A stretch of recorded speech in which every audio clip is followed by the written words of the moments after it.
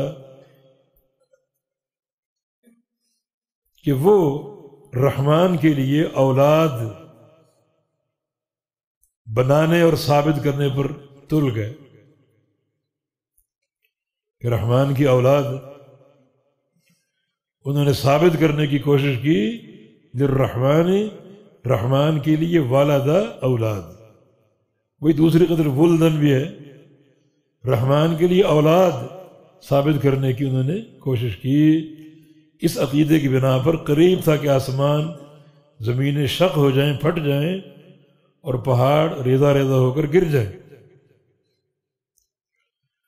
وما ينبغي للرحمن ان يتخذ ولدا، یہ ما نافیہ، اور نہیں لائق رحمان کے لیے ان يتخذ، کہ وہ پکڑے ولدن اولاد، یہ رحمان کے لائق ہی نہیں کہ اس کی اولاد ہو۔ اولاد ہونا نقص، احتیاج اور کمی کا مظہر ہوتا ہے۔ اللہ تعالیٰ نہ کسی کا محتاج ہے، نہ اس میں کوئی کمی ہے۔ تو ما ينبغي، یہ ما کلمہ نفی، نفی اللہ تعالیٰ سے ہو رہی ہے اولاد کی، تو یہ نفی برائے تنزیہ، اللہ تعالیٰ سے جب بھی کوئی نفی ہوگی مطلقاً نہیں ہوگی، نفی برائے تنزیہ ہوگی، اس بات ہوگا مطلقاً نہیں ہوگا، بلکہ اس بات برائے کمال ہوگا۔ الاثبات للکمال والنفی للتنزیہ، جو بھی نفی ہوگی اللہ تعالیٰ کی پاکیزگی کے لیے ہوگی، اور اگر کوئی چیز رحمان کے لیے ثابت کریں گے تو اللہ تعالیٰ کے کمال کا مظہر ہو۔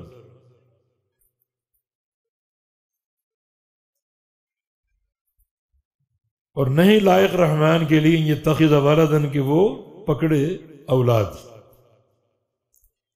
ان کل من فی السماوات والارض الا آتی الرحمن عبدا، یہ ان نافیہ ہے، نفی کے معنی میں، کیونکہ آگے الا آ رہا ہے، جب ان کے بعد الا آ جائے تو وہ نفی کے معنی میں آ جاتا ہے۔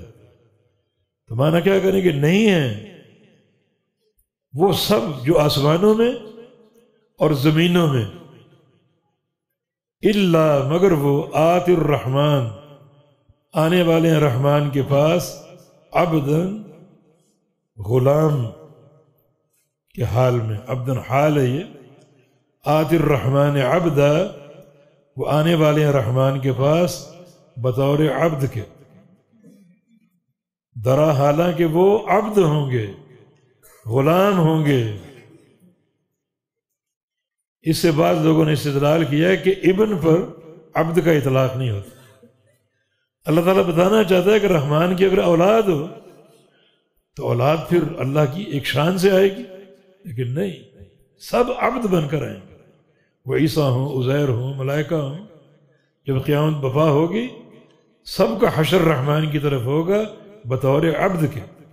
کوئی رحمان کا اگر بیٹا ہے تو وہ ایک شان سے آتا، جب سب نے عبد بن کر آنا ہے اور غلام بن کر آنا ہے تو کون ہے رحمان کا بیٹا؟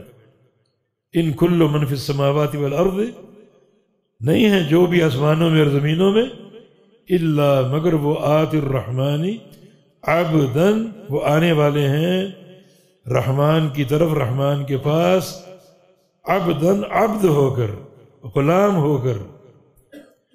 یہ آتی الرحمن ترکیب اضافی ہے، مضاف مضاف الیہ۔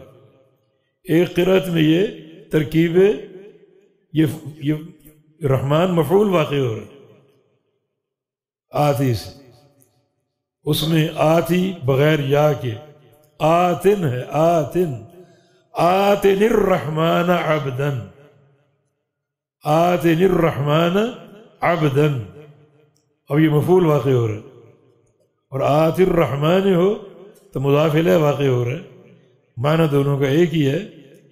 تو آسمان و زمین کی ہر مخلوق رحمان کی طرف آئے گی عبد بن کر، غلام بن کر۔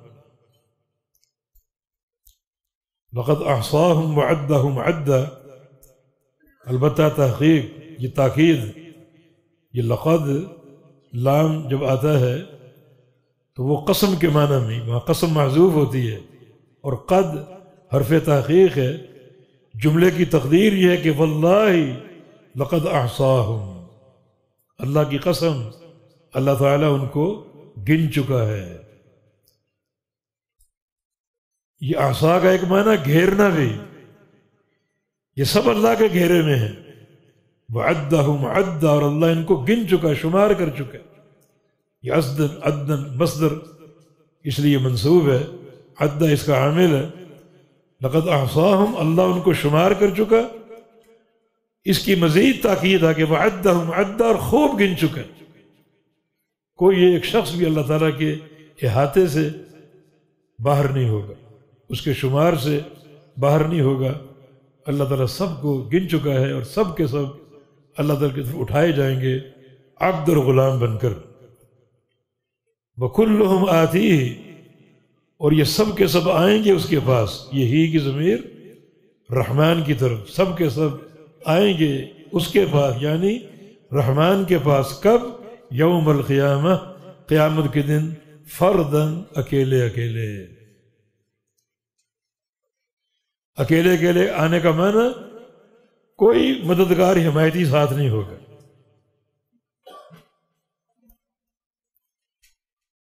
کوئی حمایتی اور مددگار ساتھ نہیں ہوگا، بلکہ بالکل اکیلے آئیں گے. بس وہ ہوں گے، ان کے عمل ہوں گے. وَكُلُّهُمْ آتِيهِ، اور سب کے سب آئیں گے اس کے پاس یوم القیامہ، قیامت کے دن. فردن، اکیلے، بغیر آوان و انصار کے اور بغیر کسی قوت اور طاقت کے، انتہائی عاجز اور محتاج.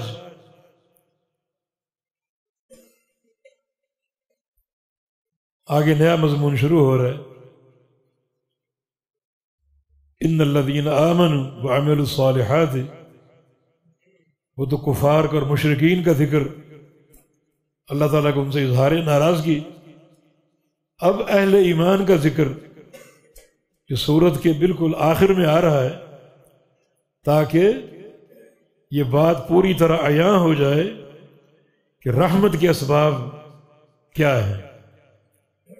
بے شک وہ لوگ جو ایمان لائے، وعملوا الصالحات، اور نیک عمل کیے. معنی ایمان، عقیدہ توحید، عقیدے کی سلامتی اور پختگی، اور عمل صالح، نبی علیہ السلام کی سنت کی اتباع. یہ ہے بالکل ایک وہ مرکوز حقیقت جو اللہ تعالیٰ کی محبتوں اور اس کی رحمتوں کا باعث ہوگی. تو جو لوگ ایمان لائے اور نیک عمل کر لیے، سيجعل لهم الرحمن ودا، رحمان بنائے گا ان کے لیے محبتیں. ود بمعنی محبت، اللہ تعالیٰ ان کے لیے محبت بنائے گا، انہیں محبتیں عطا فرمائے گا.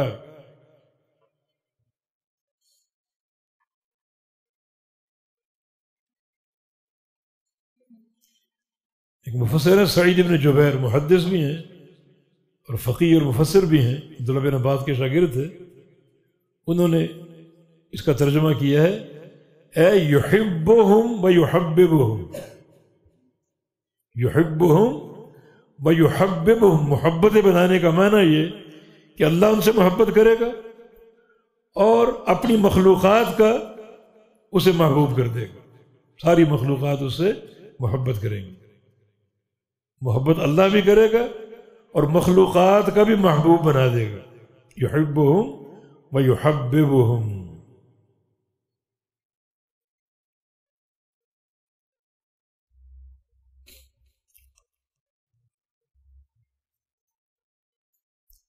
اس کی تفسیر صحیح بخاری کی حدیث میں موجود ہے. ان اللہ اذا حب عبدا نادى جبریل. اللہ تعالیٰ جب کسی بندے سے محبت کرنے لگتا ہے تو جبریل کو ندا فرماتا ہے، آواز دیتا ہے، پکارتا ہے کہ ان اللہ یحب فلانا فاحبہ. اللہ تعالیٰ فلاں بندے سے محبت کرنے لگا، تم بھی اسے محبت کرو. یہ ہے یحبہم و یحببہم، یعنی خود بھی محبت کرتا ہے اور اپنی مخلوقات کو بھی محبت کرواتا ہے کہ اس سے محبت کرو. یعنی جبریل کو اللہ تعالیٰ ندا کر کے فرماتا ہے مجھے فلاں بندے سے محبت ہو گئی، تم بھی اس سے محبت کرو. پھر جبریل کیا کرتے ہیں؟ اللہ تعالیٰ کے امر سے آسمانوں میں ندا کرتے ہیں کہ ان اللہ یحب فلانا فاحبو. سارے فرشتے کہ فرشتوں سن لو، اللہ تعالیٰ فلاں بندے سے محبت کرتا ہے، تم بھی اس سے محبت کرو. چنانچہ آسمانوں کے سارے فرشتے اس سے محبت کرنے لگتے ہیں. اور ثم یوضع له القبول فی الارض، پھر وہ قبول جو ہے اس کا، وہ محبت جو ہے وہ زمین میں بھی اتار دی جاتی ہے. اس کا پیار آسمانوں میں پھیل گیا، مشہور ہو گیا، اب وہ پیار زمین پہ اتارا جاتا ہے اور زمین میں بھی گاڑ دیا جاتا ہے. معنی زمین والے بھی اس سے محبت کرتے ہیں، ہر مخلوق. یہ ہے یحبہم ویحببہم، محبت کرتا ہے اور محبوب بناتا ہے ساری مخلوقات کا. تو پھر زمین والے بھی اس سے محبت کرتے ہیں. کئی محبت نہیں بھی کرتے. کیا نبی علیہ السلام کے دور میں ابو جہل نہیں تھا، ابو لہب نہیں تھا، عتبہ اور شیبہ امیہ بن خلف نہیں تھے، جو نہ صرف یہ کہ محبت نہیں کرتے تھے بلکہ عداوتیں، بغض، دشمنیاں اور لڑائی تک آماتا تھے، لڑتے بھی تھے، جنگ و جدال بھی کرتے تھے. تو حدیث میں تو یہ ہے کہ اللہ تعالیٰ اس بندے کی محبت زمین پہ اتارتا ہے اور سارے زمین والے اس سے محبت کرتے ہیں. اس کا جواب یہ ہے کہ جو محبت نہیں کرتے وہ کسی گنتی کے قابل نہیں، ان کا ہونا نہ ہونا برابر. اتنے وہ کم حیثیت ہیں، اتنے وہ مردود اور مکروہ ہیں کہ وہ کسی گنتی کے قابل ہی نہیں. سب محبت کرتے ہیں، جو نہیں کرتا وہ کسی شمار کے قابل نہیں. یا پھر اس کا دوسرا جواب یہ کہ ایک وقت آئے گا انہیں بھی اس محبت کا احساس ہوگا. آج ابو جہل قبر میں یہ احساس نہیں کر رہا ہوگا کاش اللہ کے نبی پر ایمان لے آتا، آپ سے محبت کر لیتا. احساس ہوگا نا. ابو لہب ہو، عتبہ، شیبہ، سب تو محبت پھر سب کریں گے.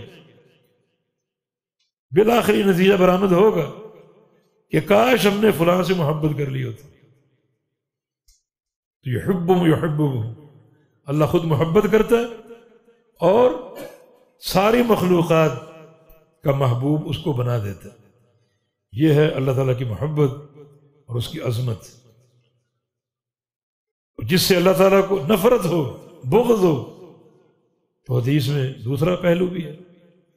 اللہ تعالیٰ کو بغض ہو گیا، جبریل کو پکارا کہ میں فلاں بندے کا بغض رکھتا ہوں، تو بھی بغض کر اس سے.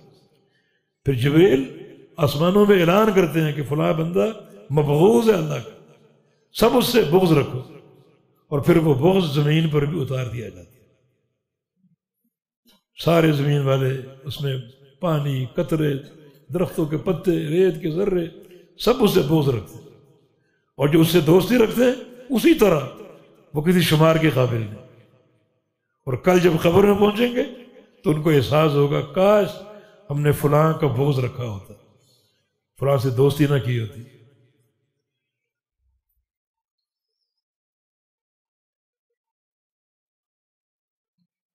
یہ پھر حاصل ہے اس پورے کردار کو، وہ سارے اوصاف جو اسباب رحمت، اس کا مجمع اور منبع جو ہے وہ ایمان اور عمل صالح.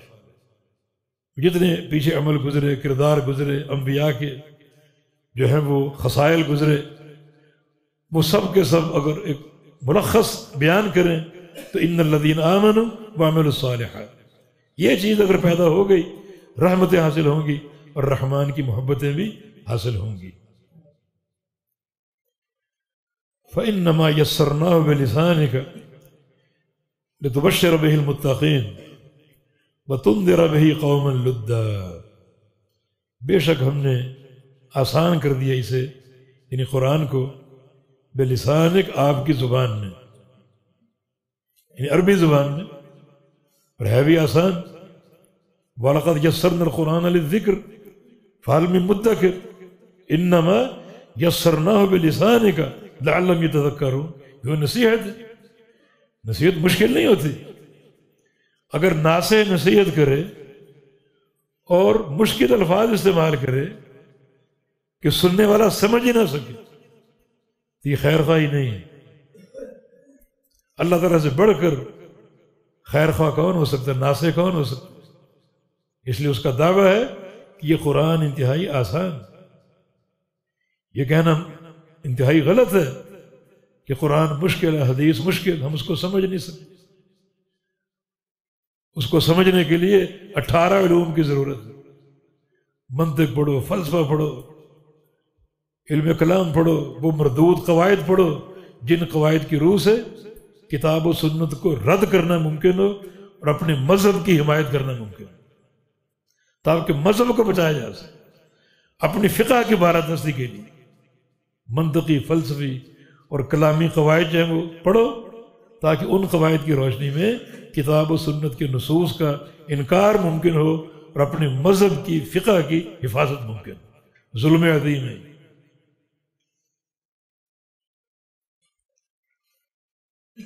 آسان کیوں بنایا؟ یہ لام تعلیلیہ لتبشر بہ المتقین، تاکہ آپ بشارت دیں اس کے ذریعے متقین کو۔ اس کتاب سے تعلق جوڑنے والے، یہ پھر تقویٰ کا ذکر ہے، غالباً 6 بار ہے سورہ مریم میں۔ یہ بار بار بتا چکے کہ تقویٰ سب سے بڑا موجب رحمت۔ کیا کیا جائے؟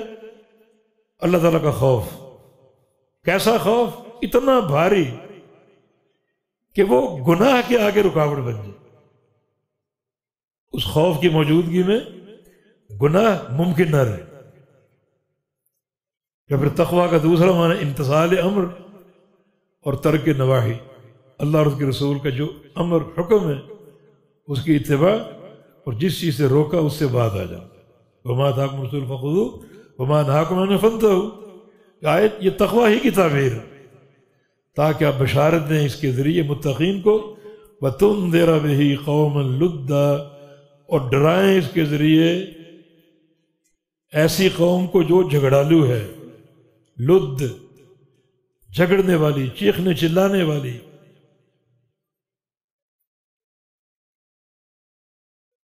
یہ لد الد کی جمع، الد الخصام، الد کی جمع ہے۔ الد کا معنی شدید الخصومہ، بڑا جھگڑا کرنے والا، اور پھر جھگڑے میں چیخنے اور چلانے والا۔ تو آپ ڈرائیں اس کے ذریعے اس قوم کو جو لد ہے، جھگڑالو ہے۔ نبی علیہ السلام کی حدیث ہے، ابغض الرجال عند اللہ الالد الخصام۔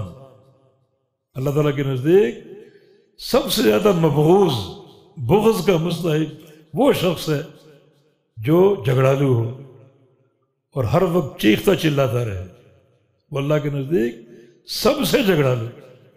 اسی لیے نبی علیہ السلام کی حدیث ہے کہ انی زعیم ببیت فی ربد الجنہ لمن ترک المراء ولو کان محقا۔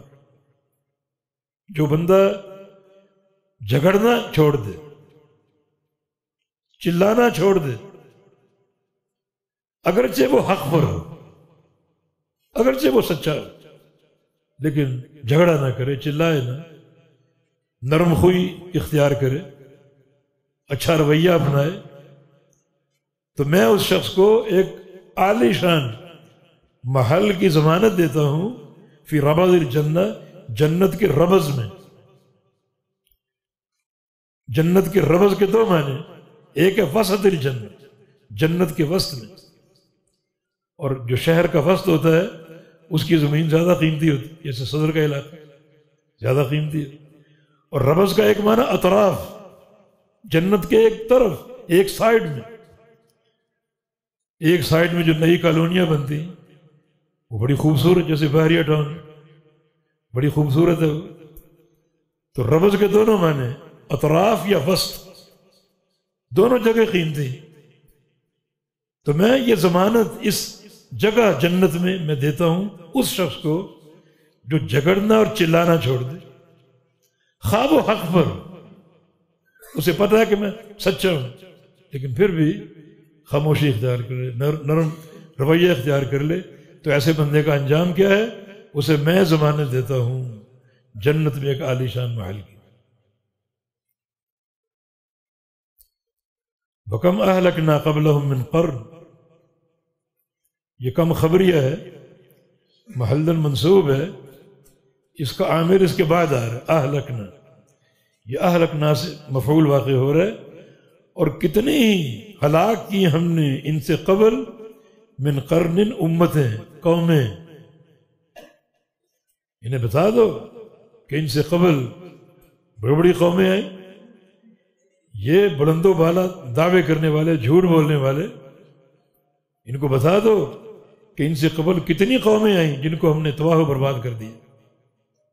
اور پوچھو ان سے، یہ من قرن، یہ من بیانیہ، اور قرن بمعنی امتن. تو ان سے قبل ہم نے کتنی امتوں کو ہلاک کر دیا، تباہ و برباد کر دیا. حل تحس منہم من احد، کہ ان میں سے کسی کو محسوس کرتے ہو؟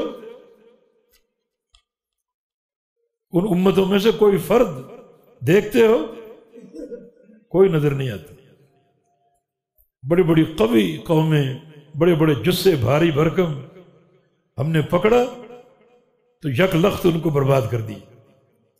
حل تحس منہم من احد، ان میں سے کسی کی آہٹ محسوس کرتے ہو؟ او تسمع لهم رکزا، یہ سنتے ہو ان میں سے کسی کی آواز کو؟ رکز بمعنی صوت، کسی کی آواز سنتے ہو؟ معنی ان میں سے کسی بندے کو یا اس کی آہٹ کو آپ محسوس کرتے ہیں یا کسی کی آواز سنتے ہیں؟ کوئی نہیں. خاموشی خاموشی. کتنی امتیں بڑی بڑی، قوم عاد، قوم سمود، جب انہیں پکڑا اور برباد کر دی. حل تری لهم من باقیہ، ان میں سے کوئی باقی ہے؟ جب ان کو ہم نے مارا اور میدان میں گرا دیا، ان کو لگتا تھا کہ کھجوروں کے تنے بکھرے ہوئے، ایسے ان کے جسم تھے. تم ان کے مقابلے میں کیا ہو؟ کس بنا پر یہ تجبر اور تکبر؟ تو ان کو بتا دو ان سے قبل ہم بڑی قوموں کو ہلاک کر چکے، آج ان کی نہ کوئی آہٹ ہے نہ کوئی آواز ہے، بالکل ختم. فَأَصْبَحُوا لَا تُرَىٰ إِلَّا مَسَاكِنُهُمْ، ان کی جگہیں باقی ہیں بس، تاکہ وہ نشان عبرت بن جائے. مکان باقی ہیں، مکین ختم ہو چکے. یہ مکان باقی کیوں چھوڑے ہم نے؟ تاکہ آنے والوں کے لیے عبرت کی داستان بن جائے کہ یہاں کبھی لوگ آباد ہوتے تھے، آج وہ کہاں گئے. یہ کس زعم پر کفر کرتے ہیں، شرک کرتے ہیں. بتا دو انہیں. یہ سورت کا اختتام ہے. ہم نے کتنے ہلاک کر دی ان سے قبل قوموں کو. حل تحس منہم من احد، کیا آپ محسوس کر سکتے ہیں کسی ایک کی آہٹ کو؟ او تسمع لهم رکزا، یا سن سکتے ہیں کسی کی آواز کو؟ نہ کوئی آواز ہے نہ کوئی آہٹ.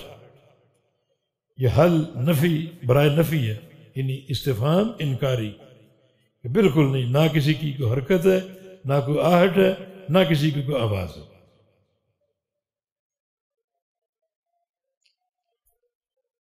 تو اس طرح اللہ تعالیٰ کی توفیق سے سورہ مریم اپنے اختتام کو پہنچی. جو اسباب رحمت ہم نے پڑھے ہیں، اللہ تعالیٰ ہمیں بھی وہ اپنانے کی توفیق عطا فرما دے. اور آپ کا ہوم ورک یہ ہے کہ اسباب رحمت اپنے گھروں میں جا کر جمع کریں اس سورت کی روشنی میں کہ کون کون سے اسباب رحمت ذکر ہوئے ہیں. انبیاء، ان کا کردار، ان کے خصائل، دیگر اوصاف جن کا قیامت میں کامیابی سے تعلق، یہ 60 کے قریب اسباب بنتے ہیں. تو اس صورت کا آپ دوبارہ مطالعہ کریں اور ایک ایک سبب آپ نوٹ کرتے جائیں، اور پھر اس عزم کے ساتھ کہ اللہ تعالی ہمیں ان پر عمل کرنے کی توفیق عطا فرما دے. بارک اللہ فیکم و نفع بکم. والسلام علیکم ورحمۃ اللہ وبرکاتہ.